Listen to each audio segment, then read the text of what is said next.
So hello viewers, మనం ఇక్కడ TS సెట్కి సంబంధించి అఫీషియల్ వెబ్సైట్లోకి వెళ్తున్నాము. ఓకే, సో ఇక్కడ అప్లై ఆన్లైన్ అనే ఆప్షన్ ఉంటుంది. సో అప్లై ఆన్లైన్ అనే ఆప్షన్లోకి వెళ్ళిన తర్వాత ఇక్కడ ఫీజు అనేది కేటగిరీ వైజ్ ఎవరికి ఎంత అనేది ఇక్కడ చూపిస్తున్నారు. ఓకే, సో కేటగిరీ బట్టి ఫీజు అనమాట. సో నెక్స్ట్ అప్లై అని మీరు ప్రెస్ చేస్తే ఇక్కడ ఒక అప్లికేషన్ వస్తుంది. ఈ అప్లికేషన్ మొత్తం అంతా ఫిల్ చేసిన తర్వాత ఈ అప్లికేషన్కి ఒక పాస్వర్డ్ అనేది మీరు పెట్టుకోవాలి.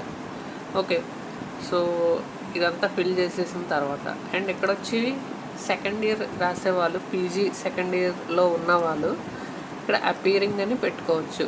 ఇక్కడ ఎలిజిబిలిటీ దగ్గర ఎడ్యుకేషనల్ క్వాలిఫికేషన్స్ అని ఉంది కదా, ఇక్కడ అపీరింగ్ అని పెట్టుకోవచ్చు. అండ్ మీ యొక్క సెకండ్ ఇయర్ స్టడీ సర్టిఫికేట్ ఏదైతే ఉంటుందో అది క్వాలిఫై అయితే కనుక స్టడీ సర్టిఫికేట్ చూపిస్తే సరిపోద్ది. ఓకే, అండ్ ఇలాగ మీరు ఈ పాస్వర్డ్ సెట్ చేసుకుని ఈ అప్లికేషన్ సబ్మిట్ చేసిన తర్వాత ఏం చేయాలంటే మరలా మీరు ఇలాగ హోమ్ పేజ్కి వచ్చేస్తారు. హోమ్ పేజ్కి వచ్చేసిన తర్వాత సబ్మిట్ చేశాక మీకు ఒక ఈమెయిల్ వస్తుంది. ఈమెయిల్లో మీ యొక్క అప్లికేషన్ నెంబర్ అనేది ఉంటుంది. ఓకే, సో మళ్ళీ apply online. Okay, apply online అని ప్రెస్ చేసిన తర్వాత ఇక్కడ లాగిన్ అని ఉంటుంది.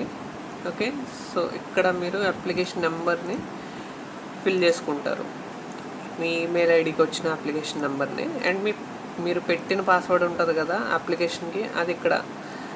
సో ఈ విధంగా ఫిల్ చేసిన తర్వాత సబ్మిట్ చేశాక మీరు చేయవలసిన పని ఏముంటుంది అంటే ఇక్కడ చూడండి స్టెప్స్ ఇచ్చారు కదా, ఇక్కడ మనం ఈ 2 స్టెప్స్ కంప్లీట్ అయిపోయినాయి. అప్లై ఆన్లైన్ చేసాం, fill the personal information and educational qualifications, ఈ 2 స్టెప్స్ అయిపోయినాయి. ఇప్పుడు నెక్స్ట్ వచ్చి upload scanned photo and signature, ఈ స్టెప్ మీరు కంప్లీట్ చేయాలి ఇక్కడ. అండ్ ఇంకోటి ఏంటంటే మీరు ఎడిట్ చేయాలి, మార్చుకోవాలి, ఏదైనా ఫిల్ చేసిందన్నా కూడా మార్చుకోవచ్చు. ఇక్కడ ఒకసారి చూసుకోవచ్చు కూడా, ఈ బ్యాక్ స్టెప్స్ కూడా ఇక్కడ ఈ అప్లికేషన్లో లాగిన్ అయ్యి కనిపిస్తాయి.